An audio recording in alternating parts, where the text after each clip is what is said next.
무관심한 척함으로써 원한 것을 가져라. 당장 원하는 것이 손에 들어오지 않는다고 해서 성급하게 생각할 필요는 없다. 진심으로 원하는 것은 신기하게도 태연하게 기다리면 저절로 다가오기 때문이다.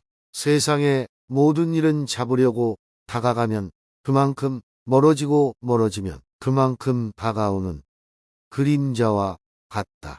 이러한 이치는 인간관계에도 동일하게 적용된다. 아무것도 아닌 일로 야단법석 떨지 마라. 쓸데없는 말을 지어내거나 아무것도 아닌 일로 야단법석을 떠는 사람이 있다. 이들은 항상 허풍을 떨 뿐만 아니라 어떤 일이든지 심각하게 받아들여 분쟁을 일으키고 좋지 않은 소문을 만들어낸다. 모르는 척하고 지나쳐도 될 일을 마음에 두는 것처럼 어리석은 것은 없다. 꿈을 함께할 사람을 곁에 두어라. 어리석은 사람은 모든 책임을 혼자 떠맡아서 결국 모든 비난과 증오의 대상이 된다. 지혜로운 사람은 자신의 변호해 줄 사람, 어려움을 함께 나눌 사람을 준비해 둔다. 두 사람이 손을 잡으면 불운도 천박한 군중도 그들에게 대항하지 못한다. 불운과 슬픔은 두 사람이 분담하면 반으로 줄어들지만 홀로 당하면 두 배로 커진다. 고마운 사람보다 필요한 사람이 되어라. 지혜로운 사람은 고마운 존재가 되기보다 꼭 필요한 존재가 되고자 한다. 상대방이 당신에게 고마워하기보다 기대하고 의지하게 만들어라. 기대는 오랫동안 기억되지만 감사의 마음은 이내 사라지기 때문이다. 의지하는 마음이 사라지고 나면 더 이상 예의도 존경도 사라지게 된다. 매력은 가장 강력한 무기다. 매력은 사람의 마음을 끌어당기는 지혜로운 마술이다. 세상에 어떤 일도 사람의 마음을 사로잡지 않고 실력만으로 성공하기는 어렵다. 사람들을 지루하게 만들지 마라. 한 가지 화제에만 매달리거나 한 가지 일에만 매달리지 마라. 어떤 말이든 짧게 끝내면 듣기에도 좋고 효과도 좋다. 짧고 명쾌한 대화로 지루한 분위기를 유쾌하게 만드는 것은 매우 지혜로운 태도이다. 그것은 예의를 갖춰 말함으로써 무례한 행동으로 잃어버린 호의를 회복하는 것만큼 효과적이다. 짧은 말 속에 좋은 메시지가 들어있으면 금상첨화이다. 설령 내용이 좋지 않다 하더라도 짧게 말하면 큰 문제는 생기지 않는다. 할 말과 안 할 말을 구분하라. 아무리 친한 친구 사이에도 지켜야 할 것이 있고 부모, 자식 간에도 말하지 않아야 할 것이 있다. 따라서 우리는 어떤 것을 털어놓고 어떤 것을 감출지 그때그때 사람에 따라 구분할 줄 알아야 한다. 이러한 이치를 깨닫지 못하면 어떠한 인간관계도 깊은 신뢰로 이어질 수 없다. 속마음을 쉽게 드러내지 마라. 속마음을 드러내지 않는 것처럼 실질적인 지혜는 없다. 자신의 패를 보여주고 카드게임을 하는 사람은 얼마 지나지 않아서 가지고 있는 돌을 모두 잃게 된다. 당신이 어떤 성향을 가졌는지 다른 사람들이 알지 못하게 하고 예측하지 못하게 하며 적당한 침묵으로 신비감을 유지하라. 대부분의 사람은 자기가 이해하는 것은 대단하지 않고 자기가 이해하지 못하는 것은 대단하다고 생각한다. 익숙한 것보다 이국적인 것이 더 비싸고 잘 알지 못하는 것이 과대평가된다. 마찬가지로 사람들은 당신에 대해 신비감을 느낄 때 당신을 더 높이 평가한다. 따라서 좋은 평판을 얻으려면 자신에 대해 지나치게 자세히 설명하지 마라.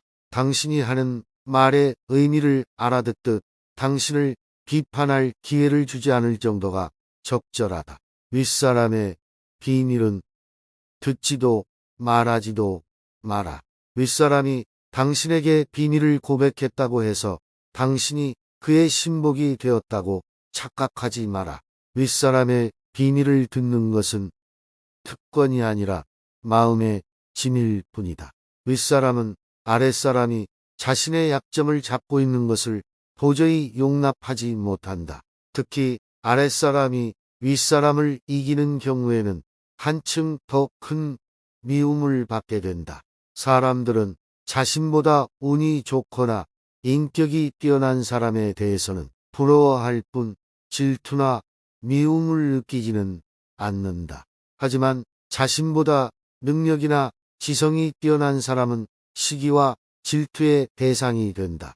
특히 아랫사람이 자신보다 뛰어난 능력을 발휘하는 것을 참아주는 윗사람은 없다. 호의를 베풀도록 하라. 지혜로운 사람은 상대방의 악의를 미리 알아차리고 그것을 호의로 바꾼다. 눈에는 눈이라는 식으로 상대방의 악의를 그대로 갚아주는 것은 누구나 알 수 있다. 하지만 잠재적인 적을 신복으로 만들거나 자신의 평판을 해치는 사람을 자신을 옹호하는 사람으로 바꾸는 것은 상대를 꿰뚫어보는 통찰력과 인내 없이는 불가능하다. 악의를 가진 사람에게 오히려 호의를 베풀어 감사의 마음을 갖게 하라. 이러한 기술이야말로 냉철한 이성과 침착함을 겸비한 사람만이 구사할 수 있는 교묘한 처세술이다. 이 방법을 이용하면 모든 일을 자신에게 유리한 방향으로 이끌어 갈 수 있다. 성과는 드러내되 노력은 숨겨라. 지혜로운 사람은 자신이 했던 일의 결과가 타고난 재능 때문인 것처럼 보이도록 그 속에 담긴 노력을 숨긴다. 인위적인 것보다 타고난 것을 더 높이 평가한다. 재능을 갈고 닦기 위해 노력하는 만큼 그것을 감추기 위해서도 노력해야 한다. 그러나 지나치게 겸손한 척하다가 오히려 더 잘난 척하는 꼴이 되지는 않아야 한다. 정작 자신은 무심한데 다른 사람들이 그의 재능을 우러러볼 때 비로소 능력과 인품을 겸비한 사람으로 평가받는다. 재능을 적절하게 과시하라. 재능을 드러내기 위해서는 적절한 시기를 포착해야 한다. 기회는 여러 번 오지 않기 때문에 잘못하다가는 기회를 놓쳐서 자신의 재능을 제대로 보여주지 못하게 된다. 그렇다고 하찮은 재능을 그럴듯하게 꾸며서 과시해서도 안 된다. 사람들은 허영심 강한 사람을 경멸하기 때문이다. 탁월한 능력을 아무렇지도 않은 듯이 드러나는 것이 훌륭한 과시가 되기도 한다. 한꺼번에 뛰어난 재능을 드러내지 않고 조금씩 드러내는 방법도 효과적이다. 언제나 최고의 결과를 바라되 최악의 상황을 예상하라. 자신의 능력을 철저하게 객관적인 잣대로 평가하라. 이 말은 특히 사회생활을 처음 시작하는 사람들이 가슴 깊이 새겨야 한다. 행운을 꿈꾸지 않는 사람은 없고 자신을 천재라고 생각하지 않는 사람은 없다. 자신을 제대로 알지 못하면서 거창한 희망을 가진 사람은 성취하지 못할 결과를 바라기 때문에 결국 실패하고 만다. 지혜로운 사람은 언제나 가장 좋은 결과를 바라지만 동시에 최악의 상황을 예상함으로써 어떤 결과가 나오든 담담하게 받아들인다.